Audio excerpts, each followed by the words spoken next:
नमस्कार दोस्तों, स्वागत है आप सभी का मेरे YouTube चैनल पर। मैं हूं आपका दोस्त राजन सनोडिया। देखिए दोस्तों, ये जनरल साइंस की 7वीं क्लास है ओल्ड क्वेश्चन पेपर की। लेकिन इससे पहले दोस्तों मैंने आपको टॉपिक वाइज जनरल साइंस के बहुत सारे वीडियो प्रोवाइड कर चुका हूं। ठीक है, अगर अभी तक आपने उन वीडियो को नहीं देखा है तो प्लेलिस्ट में जाइए। सामान्य विज्ञान जनरल साइंस की प्लेलिस्ट बनी हुई है, वहाँ आपको साइंस के सारे वीडियो देखने को मिल जाएंगे। ठीक है, और आपको पता है दोस्तों, मैं कंटेंट लाता हूं तो बहुत ज़बरदस्त कंटेंट ही लेकर आता हूं। ठीक है, और निश्चित तौर पर अगर आप इस प्रकार से पढ़ाई करोगे दोस्तों तो आपका एमपी फॉरेस्ट गार्ड के एग्जाम में दोस्तों जनरल साइंस में 100% चांस है कि आप 15 प्लस स्कोर करोगे। ठीक है, क्योंकि साइंस में 15 प्लस स्कोर लाना दोस्तों बहुत टेढ़ी खीर है, मैं आपको क्लियर बता रहा हूँ। ठीक है, अगर आपको 15 प्लस स्कोर करना है दोस्तों, जैसा मैं पढ़ा रहा हूँ, ठीक है, तो वैसा पढ़ते जाओ।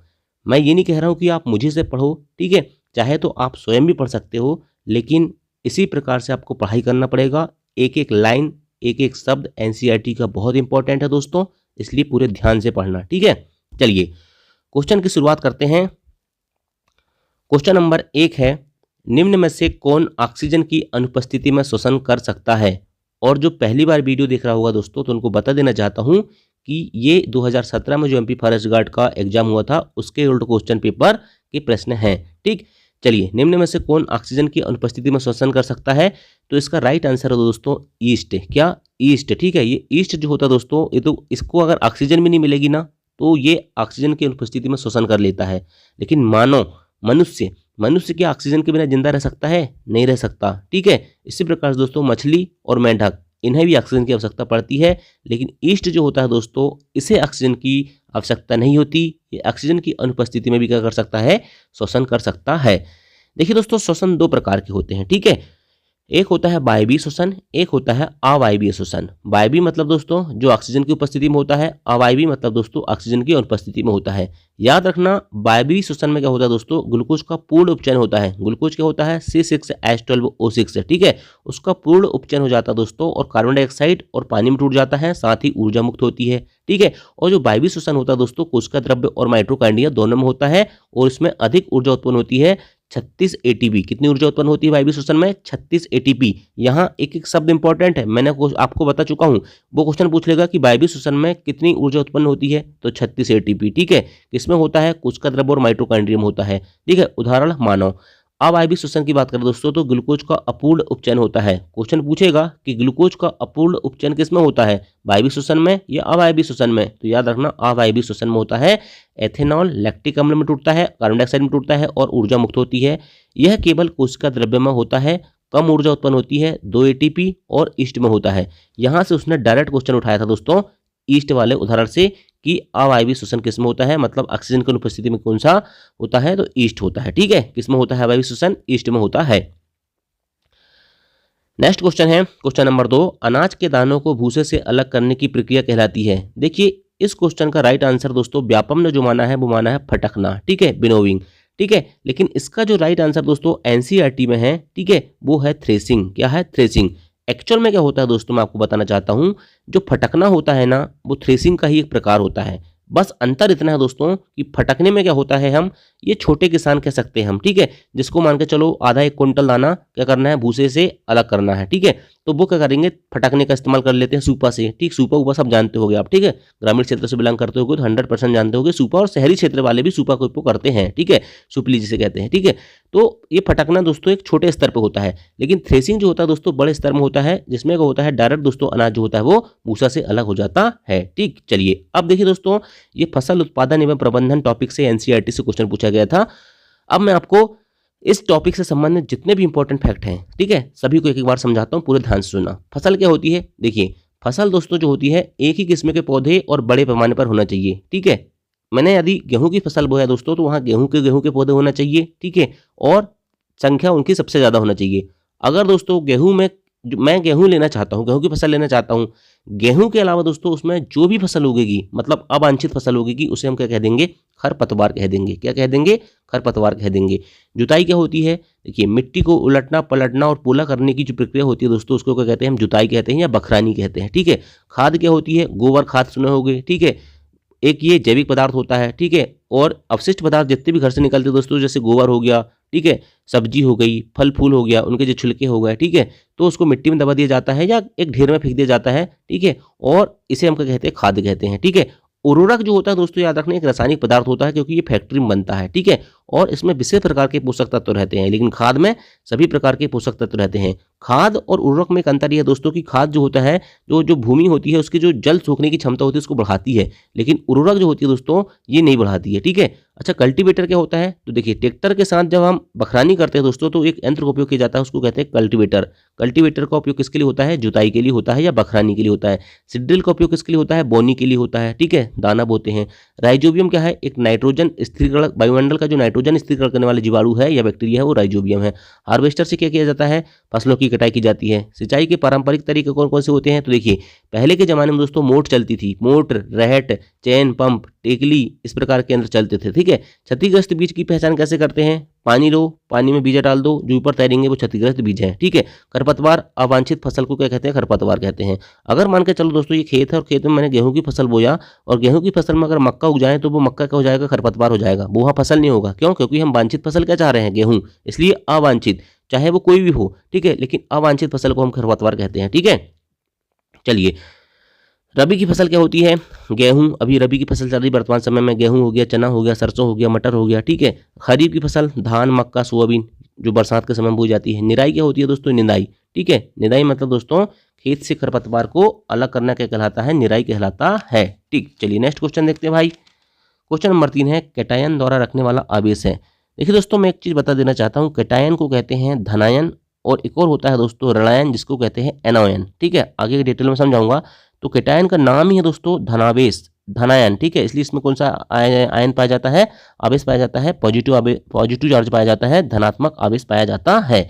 अब देखिए, विद्युत आवेशित कण को आयन कहते हैं दोस्तों, ठीक है। और आयनिक यौगिक, यौगिक क्या होता है, दो या दो से अधिक तत्वों से मिलकर बने पदार्थ को यौगिक कहते हैं, ठीक है। तो आयनिक यौगिक जो होता है दोस्तों, इसमें एक तत्व धातु होता है और एक होता है अधातु। तो धातु जो होता है दोस्तों वो धनायन बनाता है और धातु जो होता है वो ऋणायन बनाता है, ठीक है। तो याद रखना, जो धनायन होता है इसे क्या कहते हैं, कैटायन कहते हैं, और ऋणायन जो होता है दोस्तों इसको एनायन कहते हैं। क्या कहते हैं, एनायन कहते हैं, ठीक है। और आयनों की जो इलेक्ट्रॉनिक रचना होती है दोस्तों स्थायी होती है, ये पॉइंट भी इंपॉर्टेंट है। और आयन जो है स्वतंत्र रूप में अस्तित्व में रह सकते हैं, ये भी इंपॉर्टेंट है, ठीक है। अब ये 4-5 फैक्ट यहाँ इंपॉर्टेंट लिखे हुए, इनको रट लेना। परमाणु त्रिज्या नापने की इकाई नैनोमीटर, परमाणु सिद्धांत डाल्टन ने दिया। AMU का full form atomic mass unit होता है। स्थिर अनुपात का नियम JL प्राउस ने दिया था। 18 ग्राम जल बराबर 1 मोल होता है। द्रव्यमान इकाई का मात्रा दोस्तों कार्बन 12, ठीक है। कार्बन का समस्थानिक होता है 1 नैनोमीटर बराबर 10⁻⁻⁹ होता है। ये सारे फैक्ट इंपॉर्टेंट है, इनको रट लेना, ठीक है। चलिए नेक्स्ट क्वेश्चन देखते हैं। लोटनी घर्षण हमेशा निम्न में से अधिक होता है। मैंने घर्षण टॉपिक इतने डिटेल में पढ़ाया है दोस्तों कि अगर उस वीडियो को आप देखोगे ना तो आपका 1 नंबर फिक्स है, ठीक है। और घर्षण से 100% क्वेश्चन आएगा, आप लिख के रख लो, ठीक है। तो लोटनी घर्षण देखिए, घर्षण 3 प्रकार के होते हैं, स्थैतिक, सर्पी और लोटनिक, ठीक है। स्थैतिक मतलब दोस्तों जो स्थिर अवस्था में है, सर्पी मतलब सरकने वाले में, और लोटनिक मतलब दोस्तों लुढ़कने वाले में, ठीक है। तो याद रखना दोस्तों, लोटनी घर्षण हमेशा निम्न में से अधिक होता है। तो इसका आंसर हो जाएगा दोस्तों इनमें से कोई नहीं। क्यों, क्योंकि लोटनी घर्षण जो होता है दोस्तों वो सबसे कम होता है, ठीक है। लोटनी घर्षण जो होता है ना सबसे कम होता है। लोटनी घर्षण का उदाहरण मैं आपको बताना चाहूंगा दोस्तों, तो सबसे अच्छा उदाहरण है, मान के चलो लुढ़कना। जैसे आप देखा होगा रेलवे स्टेशन में या हेलीकॉप्टर, जो हवाई जहाज होता है, हवाई एरोप्लेन जो रहता है अड्डा, ठीक है। तो उसमें दोस्तों देखा होगा जो बैग होता है उसमें चक्कर लगे रहते हैं और वो एक हल्का सा हाथ से पकड़ के उसको लुढ़काते हैं, तो वो होता है लुढ़कने वाला घर्षण, ठीक है। उसी को कहते हैं लोटनी घर्षण, ठीक है। तो इसका आंसर हो जाएगा दोस्तों इनमें से कोई नहीं, क्योंकि लोटनी घर्षण जो होता है दोस्तों किसी से भी अधिक नहीं होता, ये सबसे कम होता है। सबसे अधिक होता है स्थैतिक घर्षण, उसके बाद सर्पी घर्षण और तीसरे में लोटनी घर्षण, ठीक है। ये सीमांत घर्षण और गतिक घर्षण ये कुछ नहीं होता, ठीक है। चलिए, स्थैतिक घर्षण को बाद सबसे अधिक होता है, इसके बाद सर्पी घर्षण होता है, फिर लोटनिक होता है, ठीक है। गति का विरोध करने वाले, जो गति का विरोध जो होता है दोस्तों, ठीक है। घर्षण क्या होता है, देखिए जब एक दूसरे, जब कोई वस्तु घर्षण संपर्क में रखी होती है ना तो गति का विरोध करती है, उसको ही घर्षण कहते हैं। और घर्षण जो है दोस्तों वो चिकनेपन पर निर्भर करता है या खुरदरेपन पर निर्भर करता है। यदि चिकनापन ज़्यादा है दोस्तों तो घर्षण कम हो जाएगा, ठीक है। और खुरदरापन ज़्यादा दोस्तों तो वहाँ पर घर्षण ज़्यादा हो जाता है, ठीक है। घर्षण से ऊष्मा उत्पन्न होती है, ठीक है। क्या होती है, घर्षण से ऊष्मा उत्पन्न होती है। हाथ रगड़ के देख लेना, कैरम बोर्ड है दोस्तों उसमें पाउडर छिड़कते हैं तो क्या होता है, घर्षण कम करने के लिए पाउडर डालते हैं उसमें, ठीक है, ताकि जो गोटी है वो अच्छे से चल सके, ठीक, उसमें बोर्ड में। और स्नेहक मतलब दोस्तों क्या होता है, लुब्रिकेंट। लुब्रिकेंट मतलब दोस्तों कोई चिकनी चीज़ें, जैसे मान चलो ग्रीस हो गया, ऑयल हो गया, ठीक है, इसको लगाकर हम क्या करते हैं, घर्षण कम करते हैं, ठीक है। देखिए तरल में जो गति करते हैं दोस्तों, उनको उचित आकृति देके घर्षण को कम किया जाता है। तरल में जो गति करने वाले चीज़ें होती हैं, ठीक है, जैसे हेलीकॉप्टर हो गया, ठीक है, तो उनको उचित आकृति, पानी की जहाज हो गया। देखिए तरल, द्रव और गैस दोनों को कहते हैं, और तरल और मतलब तरल में जो घर्षण पाया जाता है उसको कर्षण कहते हैं। मैंने ये डिटेल सब बता चुका हूँ भाई, डिटेल में, है ना। बाइल बेरिंग का उपयोग दोस्तों घर्षण कम करने के लिए किया जाता है। ये डायरेक्ट क्वेश्चन छपे हैं, ये एक एक जितने पॉइंट लिखा उन्हें सब क्वेश्चन छपे हुए हैं। जूतों की तली और टायरों में जो खांचे बनाए जाते हैं दोस्तों, याद रखना घर्षण को बढ़ाने के लिए किया जाता है। याद रखना घर्षण जितना हमारे लिए लाभदायक है उतना हानिकारक भी है, या जितना हानिकारक है उतना लाभदायक भी है, ठीक है। अगर घर्षण नहीं होगा तो चल नहीं पाएंगे हम, ठीक है, लिख नहीं पाएंगे हम, गतिमान वस्तु को रोक नहीं पाएंगे हम, और भवन निर्माण भी नहीं कर पाएंगे। अब भवन निर्माण में घर्षण कैसे भैया, ईटा और गारा, ठीक है, ईटा और गारा जो होता है ना वो घर्षण से ही चिपकता है, ठीक है। यदि ईटा गारा नहीं चिपकेगा तो दीवार कैसे उठेगी। चलिए नेक्स्ट क्वेश्चन, सर्वाधिक वैद्युत धनात्मक तत्व है, इसका आंसर हो जाएगा दोस्तों CS सीजियम, ठीक है। अब देखिए मैं आपको इस क्वेश्चन को समझाने से पहले थोड़ा सा एक चीज़ दिखाना चाहता हूँ, आवर्त सारणी, ठीक है। आपने देखा होगा, आवर्त सारणी पढ़ा होगा दोस्तों, तत्वों का आवर्ती वर्गीकरण होता है, कक्षा 10 की NCERT की 5वीं यूनिट है ये, ठीक है। चलिए आवर्ती वर्गीकरण, आपको क्वेश्चन दिख रहा होगा, टेंशन मत लो, ठीक। आवर्त सारणी दिखे चाहे मत दिखे, आपको टेंशन लेना नहीं है, ठीक है। देखिए दोस्तों कभी भी याद रखना, आवर्त सारणी जो होती है दोस्तों, याद रखना इसमें क्या होते हैं, आधे तत्व इधर मतलब जो होता है ये हो जाए इसका बायां साइड, ठीक है, और ये होता है इसका दायां साइड। तो बायां साइड में दोस्तों हमेशा याद रखना धातु होते हैं, और दायां में क्या होते हैं, अधातु होते हैं, ठीक है। धातु और अधातु का कॉन्सेप्ट भी आपको बताऊंगा मैं। देखिए आवर्त में दोस्तों बाएं से दाएं जाने पर ना परमाणु त्रिज्या बढ़ती है या घटती है, ये पता होना चाहिए आपको, ठीक है। तो देखिए जब बाएं से दाएं जाएंगे इधर ना दोस्तों, तो परमाणु त्रिज्या कैसी होती है, पहली चीज तो याद रखना घटती है। कैसी घटती है, बाएं से दाएं जाने पर परमाणु त्रिज्या कैसी होती है, घटती है, ठीक है। उसका उदाहरण भी आपको आगे बताऊंगा मैं, ठीक है। अधातु जो होती है दोस्तों आवर्त सारणी में किस तरफ होती है, बाएं तरफ होती है, और अधातु दाएं तरफ होती है। धातु जो है दोस्तों इलेक्ट्रॉन खोते हैं इसलिए धनात्मक आयन बनाते हैं। कैसा आयन बनाते हैं, धनात्मक आयन बनाते हैं। और याद रखना दोस्तों, जैसे जैसे हम ऊपर से नीचे आते हैं आवर्त में, तो विद्युत धनात्मकता बढ़ती है। और वहीं दोस्तों अधातु साइड में हम क्या होते हैं, यदि ऊपर से नीचे आते हैं तो वहां पर क्या होता है, जो अधात्विक गुण है दोस्तों वो क्या होता है, घटता है या कम होता है, ठीक है। तो याद रखना दोस्तों, यहाँ CS पूछा है ना, CS कहाँ लिखा है, ये देखिए CS कौन कौन से ऑप्शन में देखिए शब्द हो, देखिए पोटेशियम, लिथियम, सोडियम और CS है, ठीक है। अब देखिए पोटेशियम कहाँ पर भाई, पोटेशियम ये हो गया, सोडियम ये हो गया, लिथियम ये हो गया, तीनों ऊपर है, लेकिन सीजियम कहाँ है, नीचे है। मतलब ऊपर से नीचे आने पर क्या हो रहा है, मैंने बताया ना, धातु में ऊपर से नीचे आने पर क्या होता है, धात्विक गुण बढ़ता है, मतलब धनायन बढ़ता है, ठीक। इसलिए सबसे प्रबल धनात्मक आयन कौन सा हो जाएगा, CS हो जाएगा, ठीक, सीजियम। चलिए नेक्स्ट देखते हैं भाई, इसके कुछ इंपॉर्टेंट क्वेश्चन फैक्ट जो मैंने सब समझा दिया हूँ, ठीक। आवर्त में बाएं से जाने पर, बाएं से दाएं जाओगे तो परमाणु त्रिज्या बढ़ती है, धातु बाएं तरफ पाई जाती है, धातु दाएं तरफ पाई जाती है, धनात्मक आयन बनाती है, ऋणात्मक आयन बनाती है। ऊपर से नीचे जाने पर विद्युत धनात्मक गुण बढ़ता है, ऊपर से नीचे आने पर अधात्विक गुण घटता है। नेक्स्ट क्वेश्चन देखते हैं, बल प्रति क्षेत्रफल जिस पर यह लगता है कहलाता है। दाब बराबर क्या होता है, बल बटे क्षेत्रफल होता है, ठीक है। दाब का मात्रक क्या होता है, न्यूटन प्रति मीटर स्क्वायर होता है, जिसे पास्कल भी कहते हैं। 50 बार बता चुका हूँ भाई, जब से विज्ञान पढ़ा रहा हूँ, ठीक है।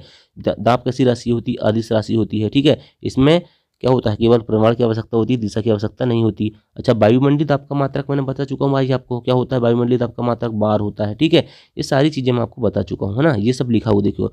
दाब बराबर बल बटे क्षेत्रफल, मात्रक न्यूटन प्रति मीटर स्क्वायर, इसे पास्कल भी कहते हैं। अदिश राशि होती है। वायुमंडलीय दाब का मात्रक बार होता है, एक बार बराबर 10⁵5 न्यूटन प्रति मीटर स्क्वायर होता है। ऊपर जाने पर वायुमंडलीय दाब क्या होता है, कम होता है, इसलिए पहाड़ों पर खाना बनाने में कठिनाई होती है। और वायुयान में बैठे यात्री के फाउंटेन पेन से क्या हो जाती है, स्याही बाहर निकल जाती है पेन की, ठीक है। वायुमंडलीय दाब बैरोमीटर से नापा जाता है दोस्तों, ठीक है। और बैरोमीटर जो पाठ्यांक होता है दोस्तों, उससे हम मौसम को पूर्वानुमान भी लगाते हैं। यदि एकाएक नीचे आता है बैरोमीटर का पाठ्यांक तो आंधी तूफान आएगी, धीरे धीरे आएगा तो नीचे वर्षा होगी, और धीरे धीरे ऊपर जाएगा तो मौसम साफ होगा। सभी द्रवों का क्वथनांक दोस्तों दाब बढ़ाने पर बढ़ता है, लेकिन गलनांक जो है दोस्तों याद रखना, जिस पदार्थ का गलनांक है, गर्म करने पर यदि आयतन बढ़ता है तो गलनांक बढ़ता है, और यदि आयतन घटता है तो गलनांक घटता है। क्या होता है, आयतन घटता है तो गलनांक भी घटता है, ठीक। सारे फैक्ट आए हुए हैं, ठीक है। नेक्स्ट क्वेश्चन है, 1 कैलोरी तुल्य होती है, तो याद रखना दोस्तों 1 कैलोरी बराबर होता है 4.2 जूल होता है। क्या होता है, 1 कैलोरी बराबर क्या होता है, 4.2 जूल होता है। अच्छा कैलोरी किसका मात्रक होता है दोस्तों, तो याद रखना कैलोरी कहो चाहे जूल कहो, ठीक है। कैलोरी और जूल जो है दोस्तों दोनों ऊर्जा की मात्रक है। किसकी मात्रक है, दोनों ऊर्जा की मात्रक है, एनर्जी की यूनिट है, ठीक है। अच्छा, 1 कैलोरी बराबर दोस्तों याद रखना 4.1868 जूल होता है। कितना होता है? 4.1868 जूल होता है। इसलिए जो 1 के बाद 8 है, इसलिए इसको कर लिख देते हैं 4.2 जूल लिख देते हैं। ठीक है, तो कार्य तथा ऊर्जा का मात्रक क्या होता है? जूल और कैलोरी दोनों किसके मात्रक? ऊर्जा के मात्रक है। और 1 कैलोरी बराबर 4.2 जूल होता है। ठीक, नेक्स्ट क्वेश्चन, विद्युत घंटी निम्न में से किस सिद्धांत पर कार्य करती है?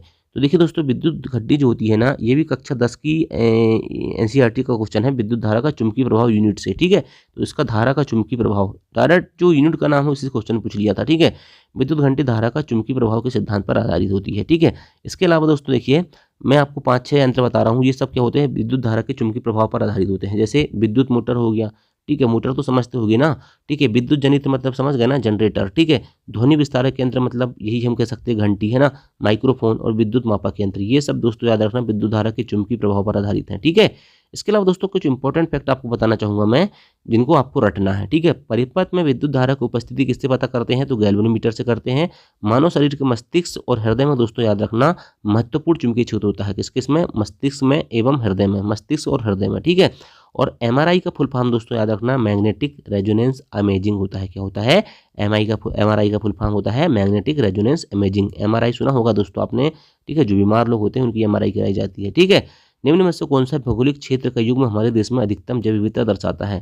देखिए दोस्तों, मैंने पर्यावरण जो है बहुत स्पेशली तरीके से पढ़ा है। ठीक है, जब एमपीपीएससी की तैयारी कर रहा था तो जैव विविधता के जो हॉटस्पॉट्स होते हैं सब पढ़ दिया। ठीक है, 4 प्रमुख रूप से हैं, तो उसमें पश्चिमी घाट एक इंपॉर्टेंट है। तो मैंने जब इस क्वेश्चन को देखा तो मुझे लगा कि यार पश्चिमी घाट वाला आंसर सही होगा। ठीक है, तो मैं तो पश्चिमी घाट को ही आंसर लगाता, लेकिन पश्चिमी घाट के साथ पूर्वी हिमालय है। ठीक है, तो पूर्वी हिमालय की जो जैव विविधता है दोस्तों वो कम है, लेकिन इसने बोला है युग्म पूछ रहा है, तो याद रखना पूर्वी घाट और पश्चिमी बंगाल इन दोनों की जो जैव विविधता होती है दोस्तों वो अधिक होती है।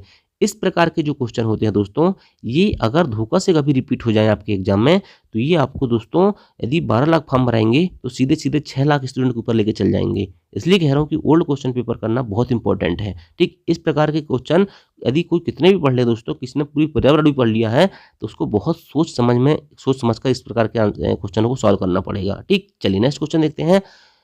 और लास्ट क्वेश्चन है, निम्न में से कौन सी डिश धोने वाले यंत्र और मशीन धोने में प्रयुक्त होते हैं? तो पाराशब्द तरंगें होती है अल्ट्रासोनिक वेव्स से। आपको पता है दोस्तों, अल्ट्रासोनिक वेव, देखिए ध्वनि तरंग 3 प्रकार की होती हैं। ठीक है, एक होती है अवश्रव्य जो 20 हर्ट्ज से कम होती है, फिर 20 हर्ट्ज से लेके 20,000 हर्ट्ज तक श्रव्य तरंग होती है जिसको मनुष्य सुन सकता है, फिर 20,000 हर्ट्ज से ऊपर पराश्रव्य तरंगें होती हैं। ठीक है, चलिए अब देखिए, मैं आपको कुछ इंपॉर्टेंट चीज़ बता देना चाहता हूँ। पराध्वनि के उपयोग, पराध्वनि प्रायः उन भागों को साफ करने में किया जाता है जहां पहुंचना कठिन होता है, जैसे दोस्तों कोई सर्पिलाकार नली हो गई या इलेक्ट्रॉनिक पुर्जे हो गए। ठीक है, और या कोई धातु के ब्लॉक में दरार आ जाए। ठीक है, या चिकित्सा क्षेत्र में दोस्तों आपने सुना होगा अल्ट्रासाउंड का जो उपयोग होता है बीमारियों को पता लगाने के लिए किया जाता है, जैसे एमआरआई हो गया, इलेक्ट्रोकार्डियोग्राफी हो गया। ठीक है, ये सब क्या होता है दोस्तों? अल्ट्रासोनोग्राफी हो गया, इसमें सब पराश्रव्य तरंगों का उपयोग किया जाता है। ठीक है, अल्ट्रा साउंड का उपयोग किया जाता है ना। अल्ट्रासोनोग्राफी भी एक तरीक होती है दोस्तों, जिसमें पराध्वनि तरंगें शरीर के ऊतकों में गमन करती है और उस स्थान से परिवर्तित हो जाती हैं। इसके पश्चात इन तरंगों को विद्युत संकेत में परिवर्तित किया जाता है, जिससे उस संकेत का प्रतिबिंब बना लिया जाता है और प्रतिबिंब को मॉनिटर पर या फिल्म पर मुद्रित कर लिया जाता है। यह तकनीकी अल्ट्रासोनोग्राफी कहलाती है। मतलब आपको पॉइंट क्या याद रखना है कि अल्ट्रासोनोग्राफी में भी दोस्तों पराश्रव्य तरंगों का उपयोग किया जाता है। ठीक है, और जैसे दोस्तों शरीर में उत्पन्न असामान्यताएं, जैसे ट्यूमर हो गया, पित्त हो गया, पथरी हो गई, है ना, गुर्दे का पथरी हो गई, ठीक है, गर्भाशय से संबंधी बीमारी हो गई या पेप्टिक अल्सर हो गया, तो इन सब के लिए क्या किसका उपयोग किया जाता है? अल्ट्रासोनोग्राफी का उपयोग किया जाता है।